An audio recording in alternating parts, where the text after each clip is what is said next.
Première station, Jésus est condamné à mort. Pilate ressort et dit : « Voyez, je vous l'amène dehors pour que vous sachiez que je ne trouve en lui aucun motif de condamnation. » Jésus sort alors, portant la couronne d'épines et le manteau de couleur pourpre. Pilate leur dit : « Voici l'homme. » Dès qu'ils le voient, les grands prêtres, les gardes et toute la foule crient : « Crucifie-le, crucifie-le » Pilate alors, voulant contenter la foule, leur relâche Barabbas et, après l'avoir fait flageller, leur livre Jésus pour être crucifié. Il a été mis au rang des malfaiteurs. Je suis le bon pasteur. Le bon pasteur donne sa vie pour ses brebis. Ils se le sont passé de main en main. Ils s'en lavent les mains les uns après les autres. Nul ne sera responsable de sa condamnation. Suis-je responsable de mon frère? Je ne condamne pas, mais, par mon silence, j'exécute. Pilate, les grands prêtres, la foule, c'est moi. Pardon, Seigneur, je ne sais pas ce que je fais. Toi qui es venu pour les pécheurs, donne-moi ton esprit pour reconnaître mes... Deuxième station, Jésus est chargé de sa croix. Les soldats prennent Jésus, qui, portant lui-même sa croix, sort de la ville pour aller au lieu dit du crâne, en hébreu Golgotha. Si quelqu'un veut faire route derrière moi, qu'il renonce à lui-même, qu'il prenne sa croix chaque jour et qu'il me suive.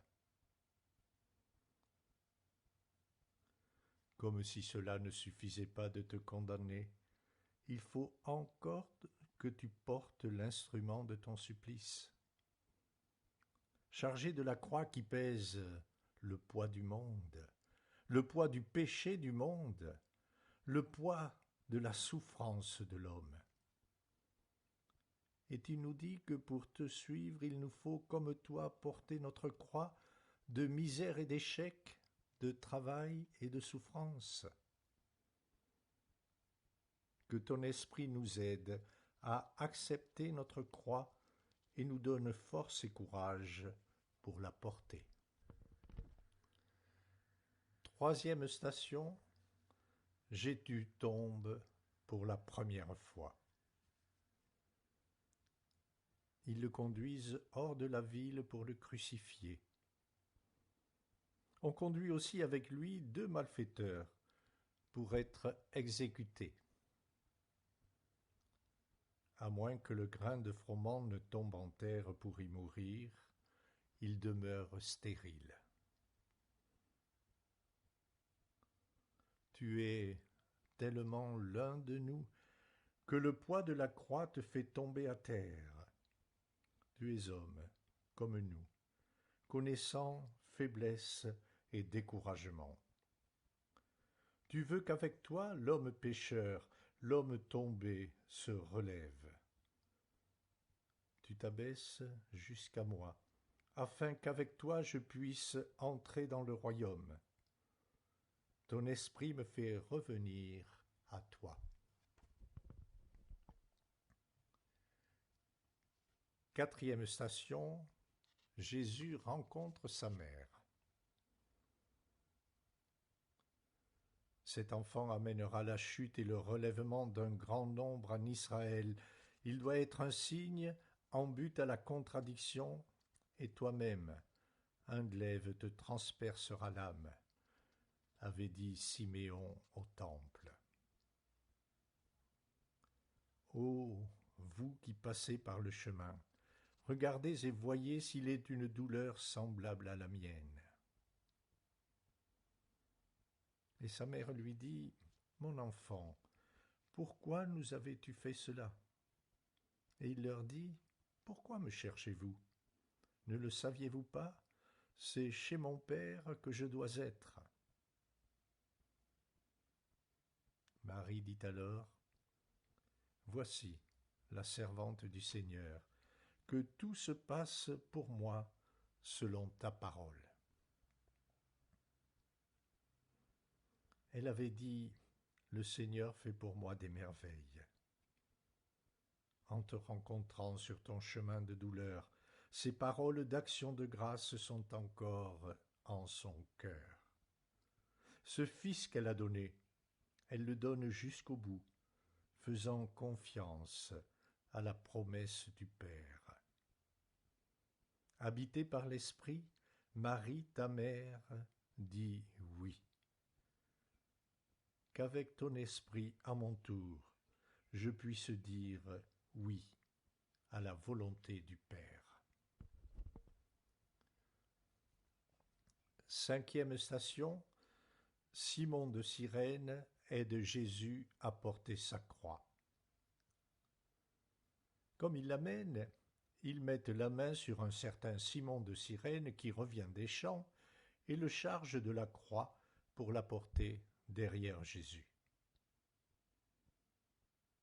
Portez les fardeaux les uns des autres.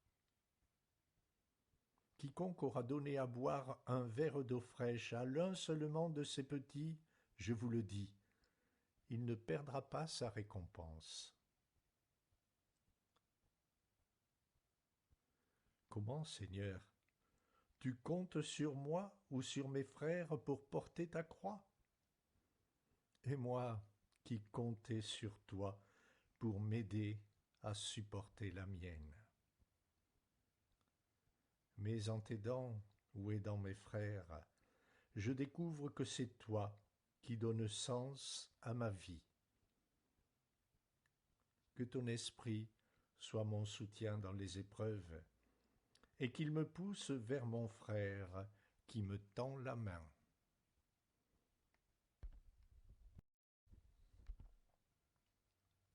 Sixième station, Véronique essuie la face de Jésus.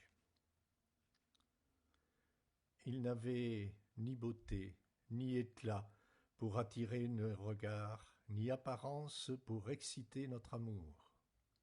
Objet de mépris et rebut de l'humanité, homme de douleur et familier de la souffrance, comme ceux devant qui on se voile la face, il était méprisé et déconsidéré. Il est l'image du Dieu invisible, premier-né de toute créature. Les disciples rudoyaient Marie-Madeleine, mais Jésus dit: « Laissez-la, pourquoi la tracassez-vous? C'est une bonne action qu'elle a accomplie sur moi. Les pauvres, en effet, vous les aurez toujours avec vous, mais moi, vous ne m'aurez pas toujours. En vérité, je vous le dis, partout où sera proclamée la bonne nouvelle dans le monde entier, on redira aussi à sa mémoire ce qu'elle vient de faire. »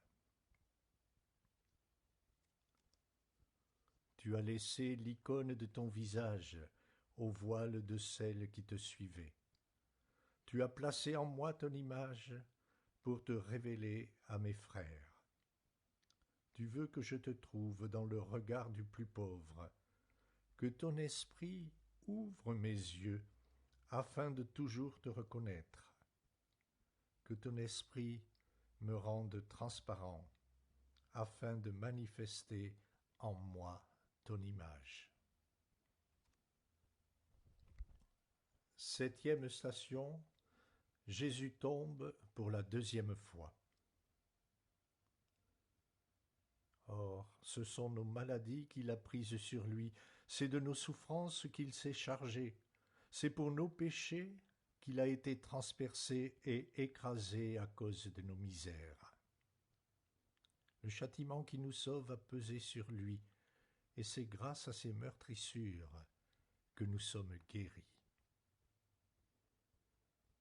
Délivre-moi, Seigneur, des mauvaises gens, ceux qui méditent de me faire trébucher, qui tendent un filet sous mes pieds. Ils te porteront dans leurs mains, de peur que tu ne heurtes du pied quelque pierre. Tu avais dit: Je te rends grâce, Père, d'avoir caché les mystères du royaume aux sages et aux savants, et de les avoir révélés aux pauvres et aux petits. À ceux qui se savent pécheurs, à ceux qui désespèrent parce qu'ils sont tombés, à ceux qui tendent la main, tu donnes les moyens de te rencontrer. Toi qui t'es fait serviteur de tous, par ton esprit, aide-moi à me tourner vers toi. 8e station, Jésus parle aux femmes qui le suivent. Le peuple en grande foule suit Jésus, ainsi que des femmes qui se frappent la poitrine et se lamentent sur lui. Se retournant vers elles, Jésus dit: Ne pleurez pas sur moi, pleurez plutôt sur vous-mêmes et sur vos enfants. Car si l'on traite ainsi l'arbre vert, que deviendra l'arbre sec? Bienheureux ceux qui pleurent, parce qu'ils seront consolés. Si tu savais le don de Dieu, c'est toi qui demanderais à boire. Loin de nous apitoyer sur toi, tu nous incites à regarder nos vies. Auprès de toi, nous trouvons l'espérance. Avec toi, nous vivons l'amour. La croix que nous partageons avec toi est passage. Que ton esprit nous aide à découvrir la paix au milieu des épreuves.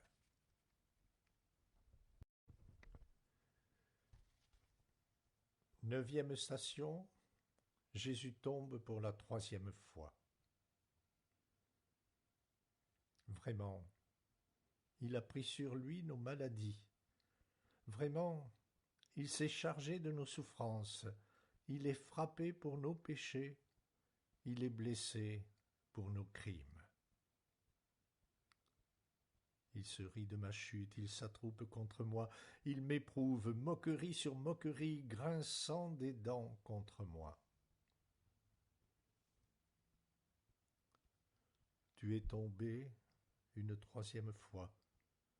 Pierre t'avait renié 3 fois. Je tombe, et je te renie bien des fois.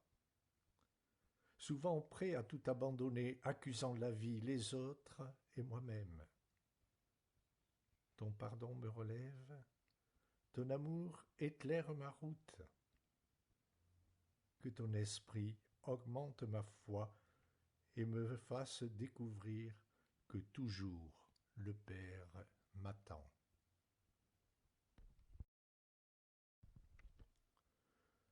Dixième station, Jésus est dépouillé de ses vêtements. Les soldats prennent ces vêtements dont ils font 4 parts, une pour chaque soldat, et la tunique. Cette tunique était sans couture, tissée d'une pièce du haut en bas. Ils se disent entre eux: Ne la déchirons pas, mais tirons au sort qui l'aura. Voilà ce que font les soldats. Nu, je suis sorti du sein maternel, nu j'y retournerai. Dieu avait donné, Dieu a repris, que son nom soit béni. Donne à quiconque te demande, et si l'on te ravit ton bien, ne réclame pas. À qui t'enlève ton manteau, donne aussi ta tunique. Quiconque d'entre vous ne renonce pas à tout ce qu'il possède ne peut être mon disciple. Non pas ma volonté, mais la tienne. Tu t'en remets au Père dans le plus grand dépouillement de ce que tu as, de ce que tu es. On te croyait brisé et tu es fort. On te voulait humilier et tu es libre. Ton esprit me conduit au désert pour me purifier et, dépouillé de moi-même, m'en remettre à toi. 11e station, Jésus est attaché à la croix. Arrivé au lieu dit Golgotha, il le crucifie, ainsi que 2 malfaiteurs, l'un à droite, l'autre à gauche. Près de la croix de Jésus se tiennent sa mère, la sœur de sa mère et Marie de Magdala.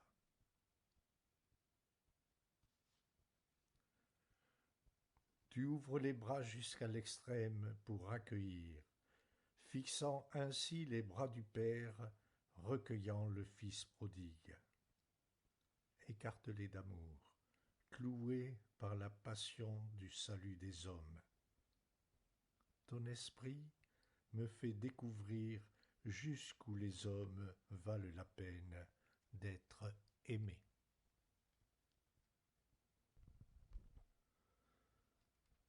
Douzième station, Jésus meurt sur la croix.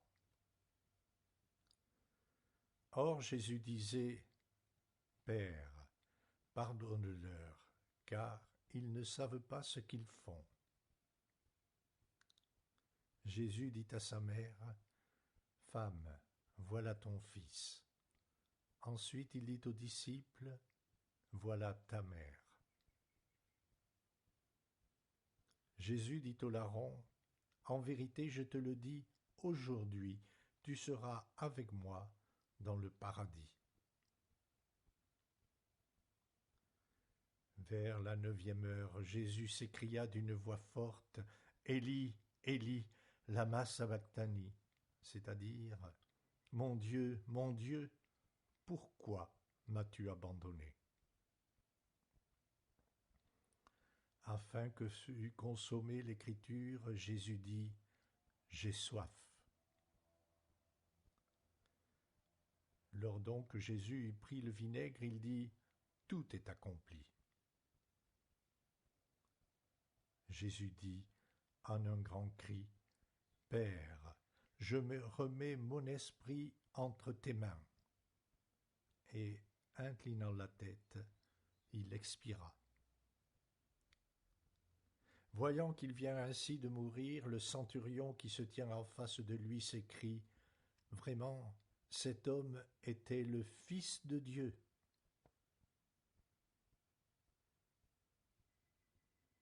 Ton esprit en moi se fait silence. Mon silence en toi devient vie.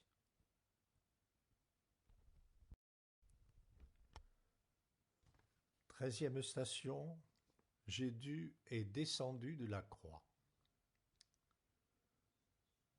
Joseph d'Arimathie, membre notable du Conseil qui attendait lui aussi le royaume de Dieu, s'en vint hardiment trouver Pilate et demande le corps de Jésus. Pilate s'étonne qu'il soit déjà mort. Informé par le centurion, il accorde le corps à Joseph. Celui-ci, ayant acheté un linceul, descend Jésus de la croix et l'enveloppe dans le linceul. Il se trouva qu'on emportait un mort, fils unique de sa mère, et Jésus le rendit à sa mère. Ta croix est signe, ta croix est passage. La mort, la tienne et la nôtre, est passage. Loin des images figées, parce que tu es toujours semence, tu ne peux rester sur la croix. Pour que l'arbre de l'hiver porte du fruit, il faut qu'en terre monte la sève de la vie. Ton esprit en moi se fait attente pour que germe le royaume. 14e station, Jésus est mis au tombeau. Ils prennent le corps de Jésus et l'entourent de bandelettes avec les aromates selon la coutume d'ensevelir les Juifs. À l'endroit où il a été crucifié, il y a un jardin et dans ce jardin un tombeau neuf. Personne n'y a encore été mis. Comme le tombeau est tout proche, c'est là qu'il dépose Jésus. Joseph d'Arimathie roule une grande pierre à l'entrée du tombeau et s'en va. Marie de Magdala et Marie, mère de José, regardent où on l'a mis. Au premier jour, Dieu prit de la terre du sol et créa l'homme. Au terme de ces jours, l'homme est remis en terre, confié aux mains de Dieu. Mais depuis ce tombeau aux portes de Jérusalem, tout homme est en attente. La terre porte son fruit. Que ton esprit, Seigneur, ancre en moi l'espérance en la vie, plus forte que la mort. 15e station, Jésus est ressuscité. Le premier jour de la semaine, de grand matin, les saintes femmes vinrent au monument, portant les aromates qu'elles avaient préparés. Or, elles trouvèrent que la pierre avait été roulée de devant le tombeau, et étant entrées, elles ne trouvèrent pas le corps du Seigneur Jésus. Et tandis qu'elles ne savaient pas à quoi s'en tenir, voici que 2 hommes se présentèrent à elles avec un vêtement éblouissant. Comme elles étaient saisies d'effroi et inclinées le visage vers la terre, ils leur dirent « Pourquoi cherchez-vous parmi les morts celui qui est vivant ? Il n'est pas ici, mais il est ressuscité. » Libre, vainqueur, ressuscité. Au matin de Pâques, à tous les matins, éclate la lumière de l'amour que rien ne peut contenir, de l'espérance au-delà de la nuit, de la foi en la vie éternelle. Ton esprit reçu au baptême en Église fait de nous un peuple de saints, fils du royaume, témoins de la bonne nouvelle. Christ est vivant pour toujours, il est avec nous chaque jour, jusqu'à la fin des temps.